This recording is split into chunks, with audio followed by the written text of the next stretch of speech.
Pahirapan ang paghatid ng tulong sa Sarangani dahil sa kalsadang sinira ng magnitude 7.8 na lindol nitong Lunes. Problema ng mga residente ang pagkain, matitirhan, maging pagkakakitaan. Ayon po sa NDRRMC, 45 ang patay. Mahigit 600 ang sugatan at 17 ang nawawala kasunod ng lindol. Saksi, si Maki Pulido.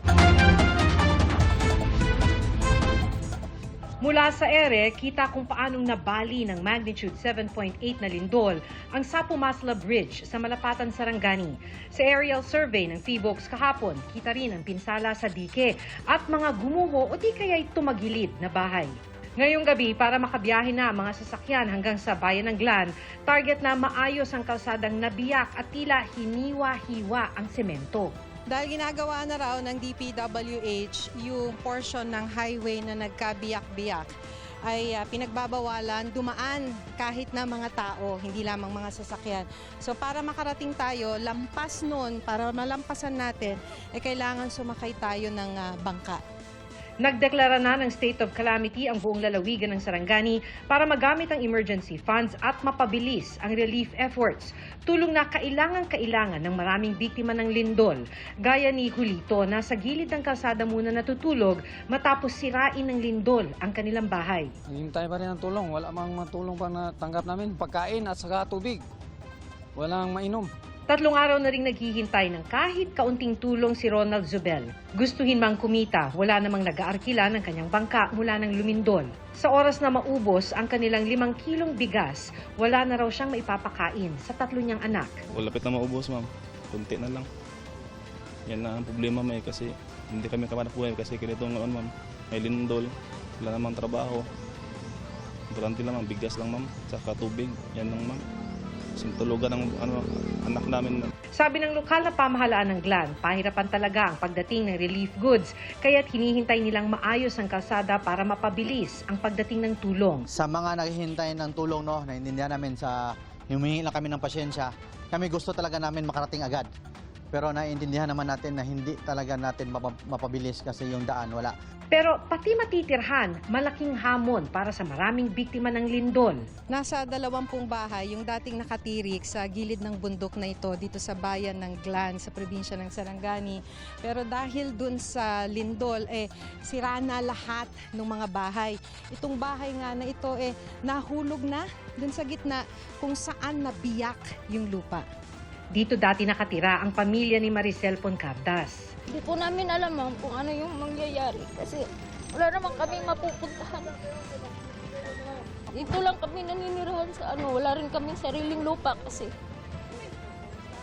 bahala na po kami noon. 3 araw mula ng lumindol, nag-aalala na rin ang mga doktor sa Rural Health Unit dahil naubusan na sila ng anti-tetanus shot. Sa mga cases na nakita namin, ma'am, may mga patients talaga kami na makapunta dito na for example may mga deep wounds. Yun kasi kailangan talaga yung mabigyan ng anti-tetanus para hindi mag-fester yung infection. Yung delikado kasi sa tetanus is kapag bababa yan sa lungs, magkakaroon ng respiratory arrest yung patient. Hindi siya makakahinga. Sa Glan Provincial Hospital, nagtitiis pa rin sa init ang mga pasyenteng nasa parking lot pa rin dahil hindi pa cleared ang hospital building. Pero mas inaalala ng mga doktor ang mga nagtamo ng matitinding sugat ng lumindol. Our OR is non-operational. Our laboratory is non-operational. And we don't have the consultants because our consultants comes from Jansan area, anesthesiology. They could not come here because the road is not passable. No, so these patients need to be airlifted or by sea ambulance or whatever available that for them to be transferred to higher facility. Isa si Cambria sa 3 araw nang naghihintay na mailipat ng ibang ospital. May malalim na sugat siya sa ulo at dislocated din ang kanyang kanang paa matapos madaganan ng pader nang tumama ang lindol. Mahirap talaga, ma'am. Pero tiniis ko na lang ang hirap para madala ako sa ospital. Isang Sarangani sa mga pinangakuan ni Pangulong Bongbong Marcos ng tulong sa kanyang pagbisita sa General Santos City kanina. DBN naman ay magbibigay ng pondo mula na naman sa LGSF para sa infrastruktura sa Sarangani province at saka sa South Coast. At meron din damage deep doon. Pero dito talaga ang pinaka-Sarangani is really the hardest hit. Ayon sa Pangulo, 50,000 pisong tulong ang matatanggap ng mga namatayan sa lindol. Those areas naman na hindi kayang pasukin ng mga sasakyan para sa mga engineer natin, para sa mga magbubuo ulit ng mga sistema natin, ay yung relief goods nakapag-deliver na tayo, nag-helicopter na tayo. Places like Glan na hindi pa hanggang ngayon, walang road passages. Isa sa mga binisita ng Pangulo ang napinsalang outpatient facility building ng St. Elizabeth Hospital. Kita pa mga gumuhong semento mula sa pader ng gusali na nagtamuri ng mga malalaking bitak kaya di na raw mapapakinabangan. Nagpunta rin ang Pangulo sa Romana at Charon Integrated School sa Barangay Kalumpang at sa General Santos City National High School. Yung mga engineer ay papasok na para i-assess kung ano ba yung parte ng building na pwede pang gamitin, ano yung hindi na talaga pwede. Kailangan pabagsakin yung buong building, mabigyan tayo ng impormasyon tungkol dyan. Sa gitna nga ng panayam sa Pangulo, even kahit yung mga walang trabaho ngayon, doon sa nakita natin, masama tayo sa casualty rate. ayon sa DepEd, mahigit 1,000 pampublikong paaralan sa 5 rehiyon ang nagtamo ng pinsala dahil sa magnitude 7.8 na lindol. Binabantayan ang epekto ng lindol lalo sa mga batang inabutan sa paaralan noong tumama ang pagyanig. Nauna nang iniutos ni Pangulong Bongbong Marcos na suspendido until further notice ang klase sa lahat ng antas sa mga apektadong lugar sa Mindanao. Mahirap sabihin, no? Kasi sa Gensan pa lang ang napupunta at yung kalating bayan. Yung mga malalayong lugar, hindi pa nga naaabot. So nag-a-assess pa tayo ng damages sa ibang lugar, sa ibang classrooms. Pero mukhang tatagal din to ng ilang buwan dahil nasa evacuation centers din yung iba. Yung iba walang mauwian, so pati teachers damay dito. Kung kaya ang tinitingnan natin dito habang wala pa sila sa paaralan ay nakikipag-ugnayan tayo sa DSWD para mabigyan sila ng kaukulang psychological first aid. Maki Pulido, ang inyong saksi. Nag-iwan ng malalaking bitak sa lupa ang malakas na pagyanig nitong Lunes sa loob ng isang subdivision sa General Santos City. Sa video na nagmula kay News Cooper Ralph Bontigao, makikitang nalaglag na ang mga sasakyan sa bitak-bitak na kalsada at pati lupa sa loob ng compound ng ilang bahay na bitak din. Ayon kay Bontigao, nasa bahagi siya ng kalsada nang yumanig at bumuka ang lupa.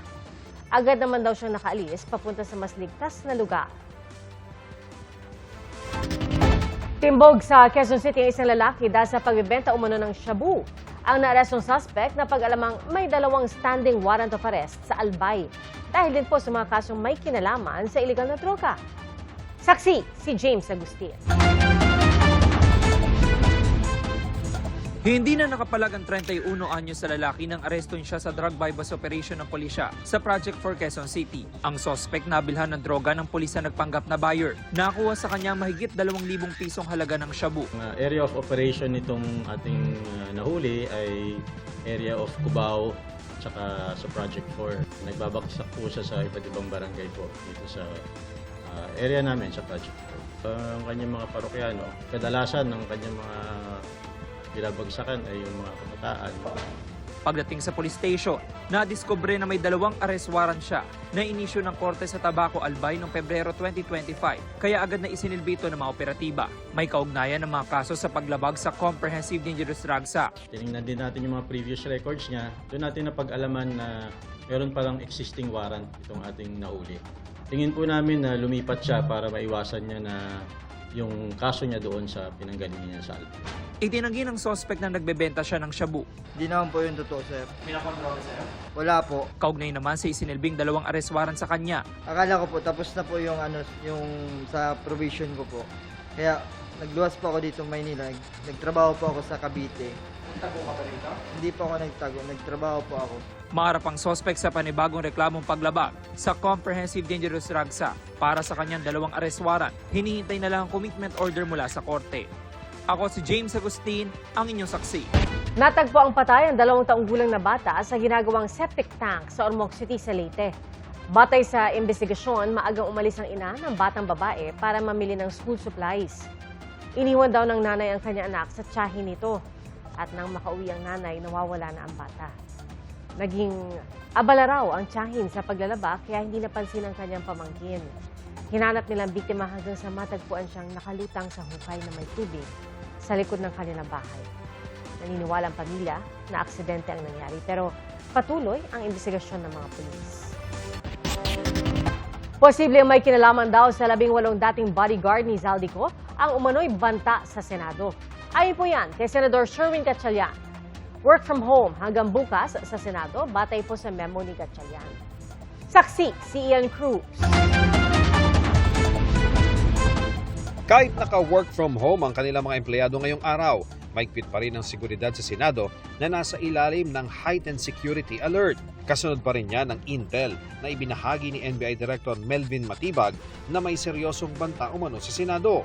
Kaya dinagdagan ng mga pulis. Sinasala rin ng husto ang bawat pumapasok habang suspendido naman ang pagtanggap ng bisita. Pero gaano nga ba katindi ang sinasabing seryosong banta? Hindi ko lang masabi in detail. No? But what he said is there's a possibility of na merong manggugulo no, sa Senado. And it's a possibility na armed group yung manggulo. Inusisa si Senator Win Gatchalian kung may kaugnayan ba ang banta sa 18 dating bodyguard ni dating Congressman Zaldico na noong Lunes ay nasa Senado at hindi nakasalang sa consultative meeting ng Blue Ribbon Committee ng New Majority. According to the NBI, it might be connected to them. So that's why out of abundance of caution, we took these steps para lang masigurado natin na hindi apektado yung mga empleyado. Habang pinaigting ang seguridad sa Senado, ang OSAA nakipag-ugnayan sa intelligence community para malalim na masiyasat ang banta. NICA, PNP, and the Armed Forces. Ano yung nirelay nyo sa kanila? Seeking for to verify and validate yung information ni NBI Director. Sino daw yung manggugulo? Yung 18 ba yun? Yun ba nasa specific intel? Wala akong information on that. No. That's why we're asking the different intelligence community to help us on this information. Sinisika pa naming makuha ang panig ng 18 dating bodyguard ni Ko sa pamamagitan ng kanilang abogado ang si Attorney Levy Baligod. Ako si Ian Cruz, ang inyong saksi. Hindi sumipot si dating Congressman Mike Defensor sa National Bureau of Investigation sa kabila ng pagpapasapina sa kanya. Dumating lamang ang kanyang abogadong si Attorney Ferdinand Topacio. Ang sabi niya, hindi nila kikilalanin sakaling magpadala muli ng sapina ang NBI para kay Defensor. At kung iimbestigahan daw ang kanyang kliyente para sa isang krimen, ay magsampa na lamang daw sila ng reklamo. Bago po nito, sinabi ng NBI na nakatanggap sila ng impormasyong pinangakuan umano ni Defensor ang 18 nagpakilalang dating bodyguards ni dating Congressman Zaldico ng tig-5 milyong piso. Is there an investigation for a possible criminal offense against my client? Kung meron, alis na ako, mag-file na lang kayo. We are not going to honor another subpoena from the NBI, lalo na kung harassment. Ngayon, kung tingin nyo, you go to court, sabihin nyo in contempt kami, we will prefer our defenses in court.